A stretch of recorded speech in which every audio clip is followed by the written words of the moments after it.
तो अच्छा सा तो मकान बनाता है पहले गांव में, अब बना तो लिया, अब उसको सफाई करना मेंटेन करना आता नहीं है, उसमें जाले लटकते रहते हैं। और फिर शराब पीने लग गया, फिर अच्छी सी एक गाड़ी ले आया, उसमें घूमने लग गया, खास तरह के मोबाइल, कपड़े, जूते ये सब ले आया। 5-7 साल में उनको खा पी के उड़ा दिया। अब सड़क पे बैठा है, कोई पूछता नहीं है, अपराध इतने कर दिए, या तो जेल में बैठा है। तो मतलब उसका सदुपयोग करना नहीं आया। और एक ऐश्वर्य स्वामी जी के पास आया तो अपने ऊपर कितना खर्च किया, जितना सामान्य व्यक्ति करता है ना उतना भी खर्च नहीं करते हैं। सामान्य व्यक्ति अपने खाने के ऊपर, अपने सामान्य वस्त्र पहनना, सामान्य एक घर बना के उसमें रहना, तो उसमें वो भी थोड़ा सा ठीक ठाक सा अपना एक बेड रखता है, सोने का चद्दर, कंबल, तकिया कुछ ठीक ठाक सा रखता है, ठीक से खाना भी खाता है। हमारे जी इतना ज्यादा खाते हैं, वो भी लौकी की सब्जी, एक गिलास दूध, चप्पल जूते, कोई खर्चा नहीं, खड़ाऊ कई साल चलती हैं। कपड़े वो भी खरीदते नहीं है, दूसरे ही दे देते हैं गिफ्ट, और वो भी इतने ज्यादा मिल जाती हैं कि अब तो सन्यासियों को बट जाते हैं। पहले तो बचते थे, भाई उसका करें क्या लाल कपड़े का। तो अपने ऊपर सोने के लिए एक चटाई बहुत है, या एक मोटा सा मैट, उसी पे सोते हैं स्वामी जी। तो और कोई शौक है नहीं, तो सारा का सारा किस में लगाया फिर लोगों ने जो दिया, तो सेवा में लगाया। तो एक सन्यासी ने सन्यासी बनकर के करोड़ों लोगों के जीवन में खुशियां लाई। तो ये है सन्यासी होना।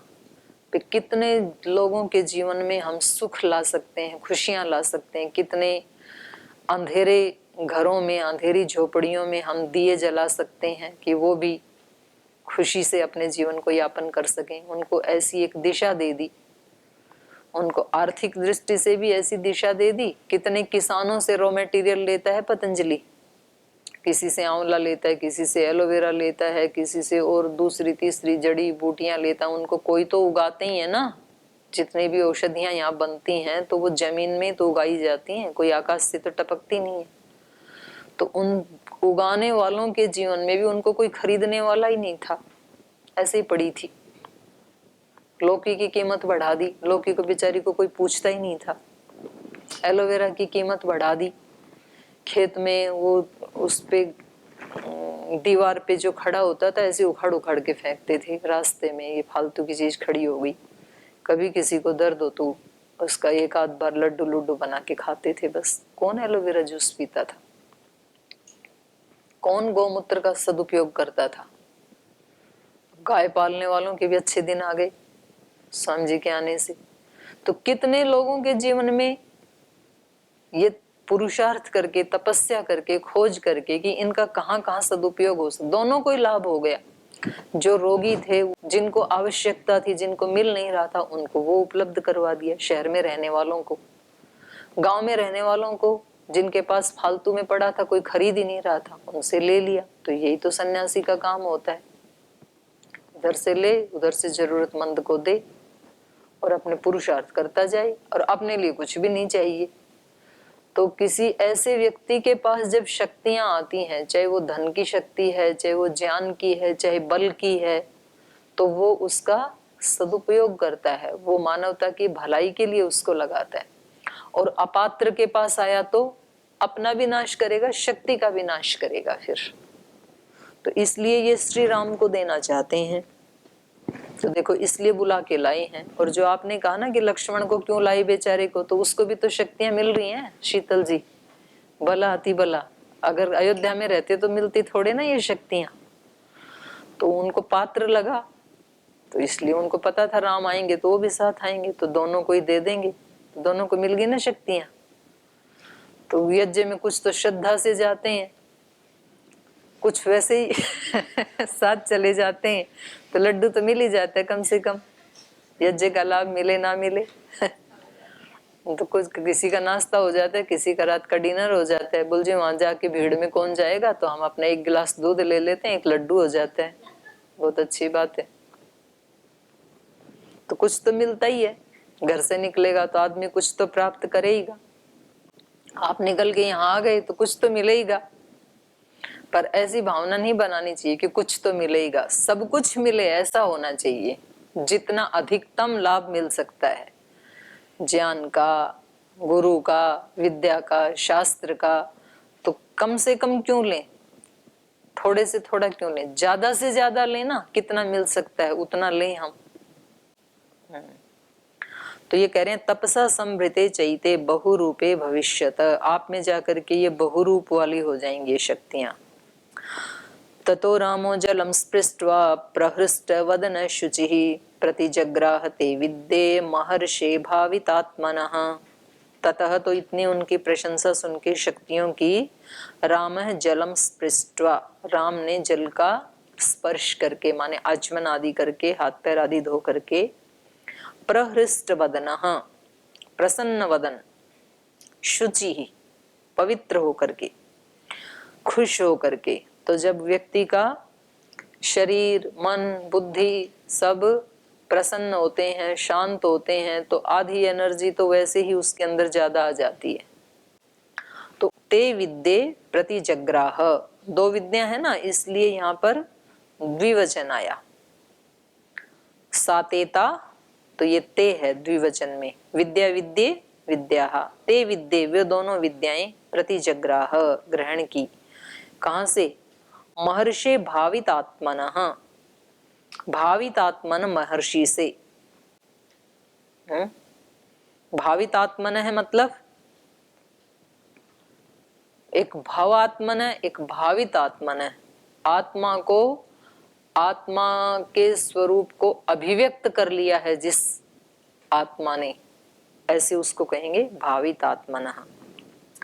विद्या समुदितो राम सुशुभे भीम विक्रम सहस्र रश्मि भगवान शरदीव दिवाकर। और कह रहे हैं उन विद्याओं से समुदित युक्त होकर के, जब वो दोनों विद्याएं उसको मिल गई श्री राम को, तो श्री राम कैसे हो गए, भीम विक्रम सुशुभे, श्री राम सुशुभे विक्रम।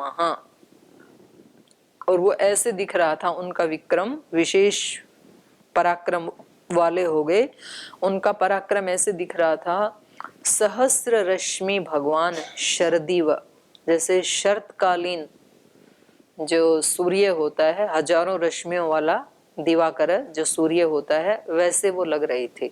शरतकालीन क्यों लिया, रश्मियां तो उतनी ही होती हैं, पर क्योंकि इन्वायरमेंट में थोड़ी वो हवा में वो होती है ना नमी, तो वो ज्यादा कष्ट नहीं देती हैं, बल्कि सुहाती हैं। वो रश्मियां सूर्य की ज्यादा तीखी नहीं लगती हैं, तो उनका जो पराक्रम है वो सबको सुहाता है, अच्छा लगता है, तीखा नहीं लगता है किसी को भी। तो वो ऐसे हो गए सहस्र रश्मि वाले शरदीव दिवाकर, शरतकालीन सूर्य की हजारों रश्मियों वाले शरतकालीन सूर्य जैसे लग रहे थे। तो सर्दी में सूर्य बहुत प्रिय लगता है, तो श्री भगवान के अंदर जो पराक्रम है, जो गुण है, वो सबको प्रिय लगते हैं। क्यों, क्योंकि वो अहंकार नहीं करते हैं अपने गुणों का, क्योंकि वो सेवा में लगाते हैं अपने सामर्थ्य को। किस व्यक्ति का पराक्रम और गुण चुभने लगते हैं दूसरों को, जो उनको उनका दुरुपयोग करता है। मतलब कुछ छोटे मोटे गुण भी व्यक्ति को प्राप्त हो जाते हैं, तो वो अपने बराबर किसी को समझता ही नहीं है। तो फिर वो उसके जो गुण है ना, वो ऐसा व्यक्ति जब एरोगेंट हो जाता है तो वो गुण चुभने लगते हैं, और फिर लोग बद्दुआएं करते हैं, कहाँ इसके पास आ गए, फिर वो चला भी जाता है। तो श्री राम के पास शक्तियां आई तो ये शीतल हैं, सुहा रही हैं दूसरों को, क्योंकि वो गंभीर हैं, वो पता भी नहीं लगने देते हैं कि मेरे पास इतनी शक्तियां हैं।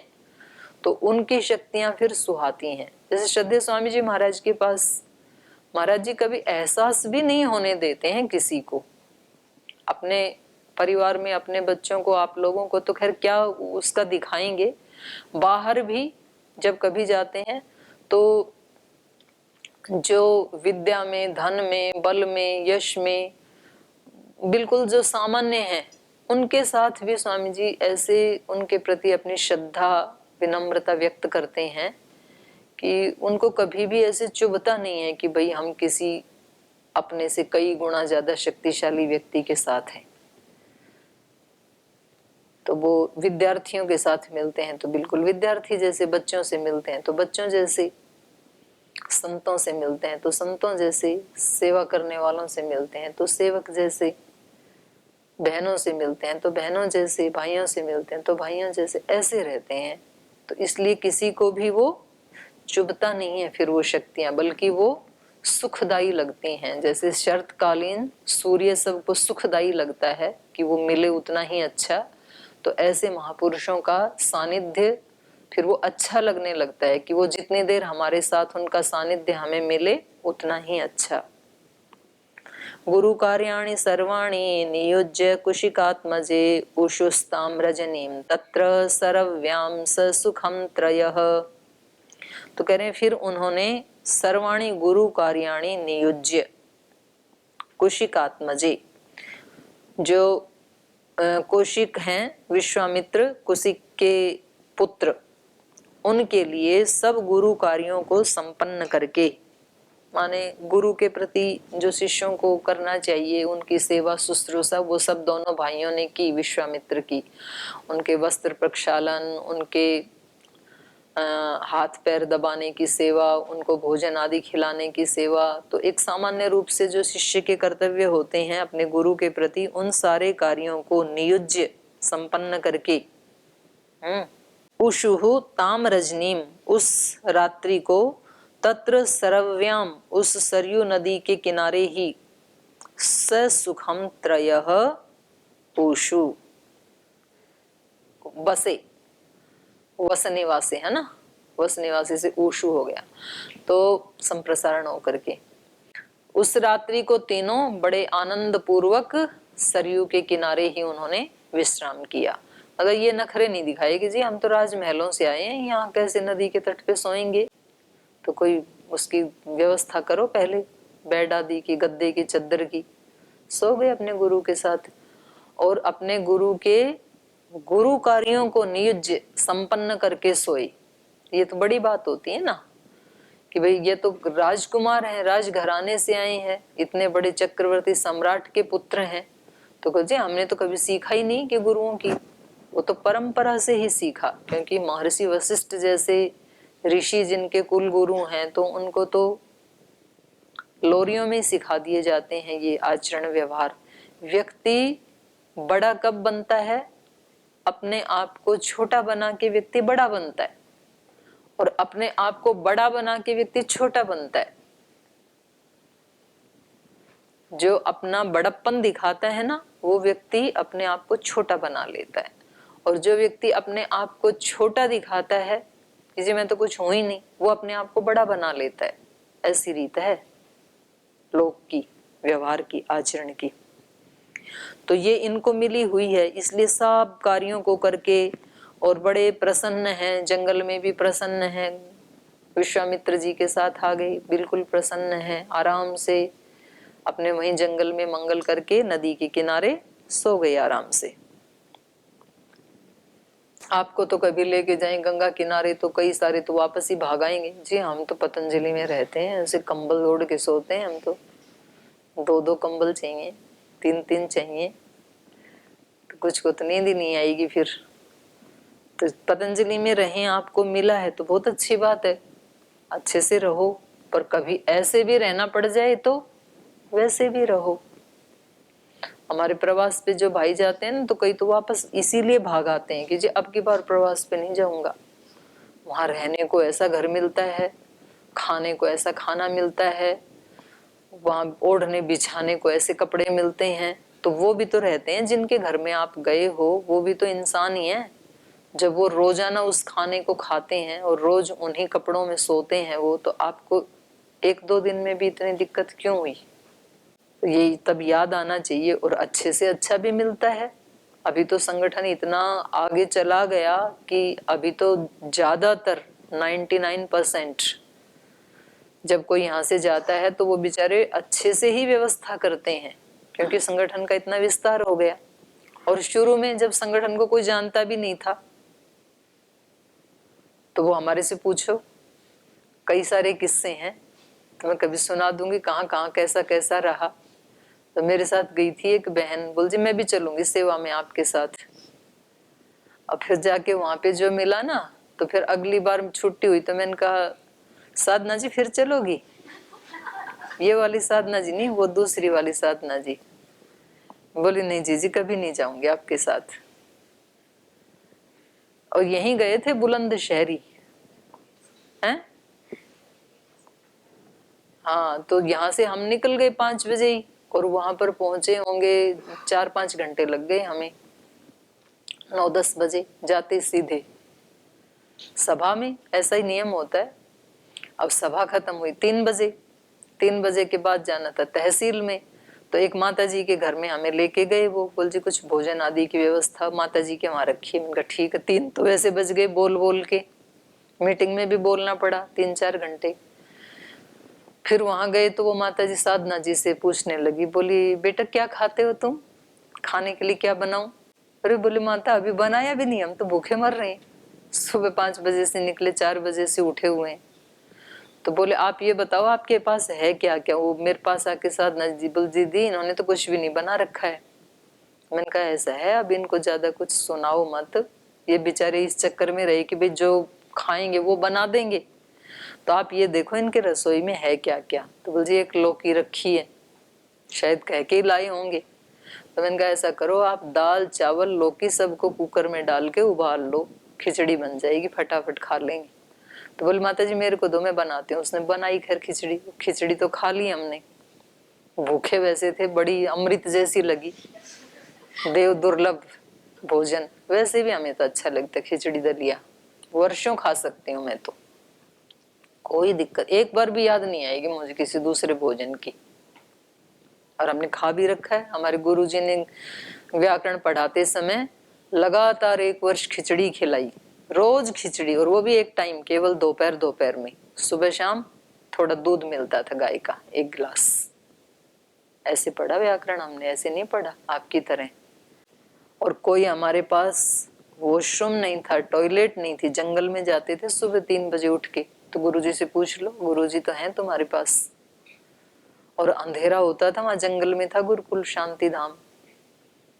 और एक हाथ में लालटेन केरोसिन ऑयल भर के उसमें, और एक हाथ में डंडा और कमंडलू दोनों साथ, क्योंकि कोई वो आ सकती है लोमड़ी, कोई चीता भालू कुछ भी आ सकता है जंगल में, हिरण आ सकता है, बिल्कुल घोर अंधेरा।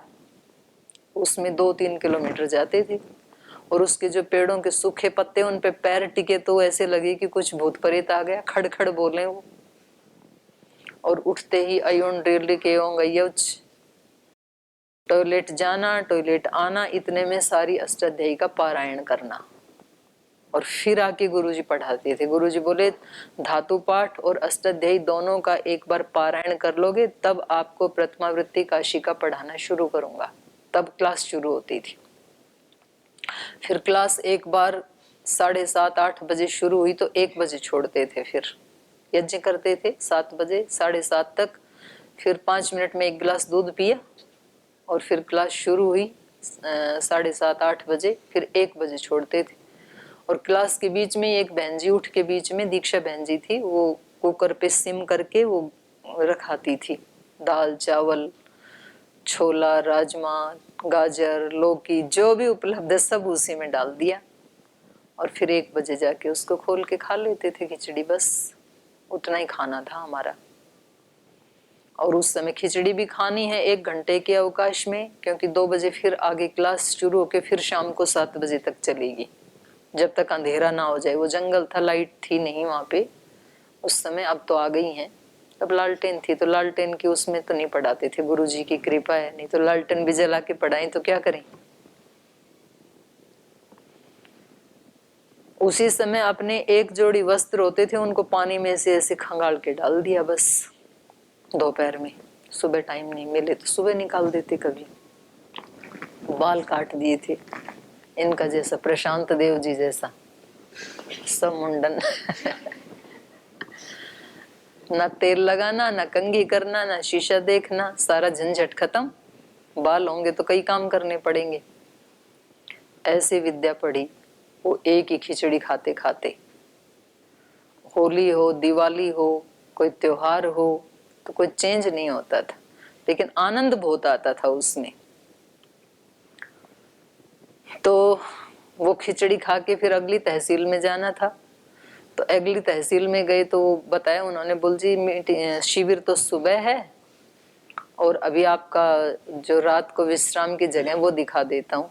तो जहाँ गैरेज थी ना, जहाँ ये बस गाड़ी ठीक की जाती हैं, तो वहाँ एक कमरा था, वो शायद कोई लेबर रहता होगा वहाँ पे। एक तकत और उस पे इतने सड़ी दरी, मतलब ये तो 1000 गुना अच्छा मैट है ये तो। ये तो बड़ा साफ है नीचे वाला, वो एकदम काला, फटी सी उसके ऊपर चद्दर और ऊपर एक पंखा। तो उसकी एक पंखुड़ी तो बिल्कुल ऐसे अलग हो रखी और दो ठीक वो खड़क खड़क, वो चले तो लगे गिर ही जाएगा अभी। और इतनी गर्मी की मौसम था तब, वो और ज्यादा जलन पैदा करे। और उधर से पेट्रोल डीजल की बदबू आई। तो वो साधना जी बोली, दीदी यहाँ रहना है? मैंने कहा हाँ यहीं रहना है बिल्कुल, इसको ही आप महल समझ के रहो। रात को उसी में रहे तो क्या करेंगे और कहाँ जाएंगे। तो मैं तो जब जाती हूँ ना, तो मैं अपनी साड़ी को डबल करके उसको बिछा लेती थी। अब तो खैर ऐसा नहीं होता, अब तो अच्छे उसमें रखते हैं। बस संगठन को जब खड़ा किया तो लोगों को तो पता ही नहीं ना, हमने तो खुद घर घर में जाके प्रचार किया। संगठन के काम के लिए जब गए, अब किसको बताएं हम कि भाई यहाँ पर योग से जुड़ो, समिति बनाओ, किसको बताएं, वहां कोई है थोड़ी ना। तो खुद घर घर में गई कि हरिद्वार से ना कुछ आचार्य आए हैं, तो आज आपके यहाँ सत्संग होगा मंदिर के ऊपर, तो आप आना शाम को 4 बजे। ऐसे घर घर में जाके 2-4 बच्चों को साथ ले लिया, जो फालतू होते हैं, खेलते रहते हैं, ऐसे ही कुछ पढ़ते पढ़ते नहीं है, उनको साथ लेके घर घर में जाके ऐसे बोल के आ गए। तो उनमें से कुछ 50% आ गए जिन्होंने विश्वास किया। तो वो आके मेरे से पूछें, बोल जो वो हरिद्वार से जो आचार्य आए थे वो कहाँ है? तो मैंने कहा अभी आएंगे। अब मैं तो क्या कहूँ कि मैं ही हूँ। तो बाद में 1-2 को जो जानते थे उनको बता दिया था। तो उन्होंने फिर वो दरी सी बिछाई उस पे, चबूतरे पे, मंदिर के चबूतरे पे, और वो माइक शुरू किया, मंदिर वाला ही माइक। तो बोले ऐसे ऐसे जो है ये दीदी हमारे बीच में आई हैं, उन्होंने परिचय। बोले ये आचार्य, ये तो हमारे घर में आई थी दोपहर। तो बोले क्या हुआ? फिर उनको सुनाया, आप कहो तो आपके यहाँ 3 दिन हम योग भी सिखाएं, दवाई भी बताएंगे आपको, एक्यूप्रेशर भी करेंगे। तो फिर अगले दिन उनको मतलब वो भाषण अच्छा लगा, 1 घंटा जो दिया। तो अगले दिन फिर आ गए 40-50, उनकी थोड़ी सेवा की, योग भी सिखाया, आहार भी बताया, एक्यूप्रेशर भी किया, दवाइयां भी बताई, कुछ लेके भी गई, छोटे मोटे चूर्ण आदि अपने साथ। तो अगले दिन 100 आए, उससे अगले दिन 200 आए, फिर वहां पे बना दी एक समिति। तो ऐसे होती है सेवा तो। और नहीं तो फिर बोल जी ऐसे हम नहीं जाएंगे प्रवास पे। हमने तो सोचा था कि मतलब ऐसे वहां मंच सजा मिलेगा जैसे महाराज जी के लिए यहाँ मिलता है, और इधर संगीतकार बैठे होंगे, और उधर जाके जैसे यहाँ महाराज जी समझाते हैं हम भी समझा देंगे, और कुछ दंड बैठक लगवा देंगे। तब तो 30-40 आएंगे आपके पास। वो तो आपको महाराज जी ने तो यहाँ आने के लिए खुद पुरुषार्थ किया है, और मैंने अपनी आंखों से देखा है। मैं तो तब एमए करती थी, मैं तो पढ़ती थी उस समय में, 97 की बात है ये, दिव्य योग मंदिर में ही रह के। और महाराज जी सिखाते थे, 10 लोग आते थे बस, और उसके लिए महाराज जी खुद दरी बिछाते थे। और उनकी जो जड़ी बूटी से जो सेवा करनी है वो आचार्य जी खुद करते थे, घिस करके खरल में। तो वहां से शुरुआत हुई इसकी। तो राम लक्ष्मण कैसे सोए? अपने गुरु की सेवा शुश्रूषा करके, अपने गुरु कार्यों को निपटा करके आनंद से तीनों उस रात्रि सरयू के किनारे सो गई। ताम रजनीम तत्र सरव्याम स सुखम त्रय, स सुखम सुख पूर्वक सोई, कोई टेंशन नहीं है। दशरथ नृप सोनु सप्तमाभ्याम, दशरथ नृप के राजा के जो सोनु, सोनु मतलब पुत्र, सोनू से बिगड़ के बच्चों के नाम सोनू रख देते हैं कुछ कुछ लोग, सोनू मोनू, तो सोनू होता है, सोनू मतलब पुत्र। दशरथ नृप सोनू सत्तात्मा, तो ये दोनों जो राजा दशरथ के पुत्र हैं, सत्तात्मा पवित्र आत्मा। तृण शयने अनुचिते तद दोषिताभ्याम, तृण की शैया पर सोए, जो उनके लिए तो अनुचित है। उनके लिए उचित क्या है? राजकुमारों के लिए मखमल के गद्दे, और ये सोए तृण के ऊपर। यद्यपि वो उनके अनुरूप नहीं थी तो भी वो वहां आराम से सोए। कुशिक सुत वचो अनुलालिताभ्याम, ये कौशिक के वचनों का पालन करते हुए, विश्वामित्र के वचनों का पालन करते हुए, सुखम इव सा विभावरी बिबभौ, तो उनके लिए वो विभावरी, विभावरी माने रात्रि, वो रात्रि बिबभौ सुखमेव, बड़ी सुखदायी हो गई, बड़े आराम से सोई। तो आदमी ज्यादा दुखी तो मन से होता है। मन से ऐसा सोच ले कि हम राजा के बेटे हैं, यहाँ कैसे सोएंगे, तो फिर तो परेशान होंगे। और मन से ये सोच ले कि इसका भी आनंद है, अपने जंगल का भी। अगर ऐसा नहीं सोचते तो 14 साल में तो जब श्री राम वापस आते तो उनको हाई बीपी, डायबिटीज, मोटापा, कई रोग हुए मिलते इतने दिन में, तो टेंशन ले ले करके। लेकिन जैसे गए थे वैसे ही आए, कोई रोग नहीं मिला उनको। तो आदमी टेंशन लेके भी कई रोग पैदा कर लेता है। तो इसको आज यहीं समाप्त करते हैं। 22 नंबर सर्ग को, द्वाविंश सर्गः अत्र समाप्यते, त्रयोविंशः श्वः पठिष्यामि।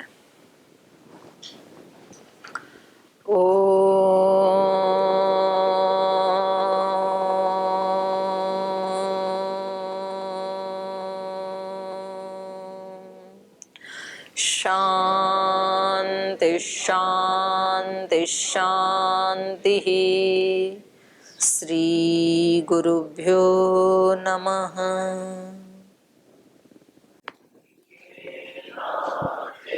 से सब नाते उससे सभी सुहाते, हरि के नाते से सब नाते इससे सभी सुहाते। किससे वैर करेंगे प्यारे, विविध रूप धर आते। किससे वैर करेंगे प्यारे, विविध रूप धर आते। स्वार्थ बिना जो सबकी सेवा करते नहीं अघाते। स्वार्थ बिना जो सबकी सेवा करते नहीं अघाते। पर दुख दुखी सुखी पर सुख में, वो जन हरि को भाते। पर दुख दुखी सुखी पर सुख में, वो जन हरि को भाते। हरि के नाते से सब नाते इससे सभी सुहाते। किससे वैर करेंगे प्यारे, विविध रूप धर आते। विविध रूप धर आते। विविध रूप धर आते। ओम श्री गुरु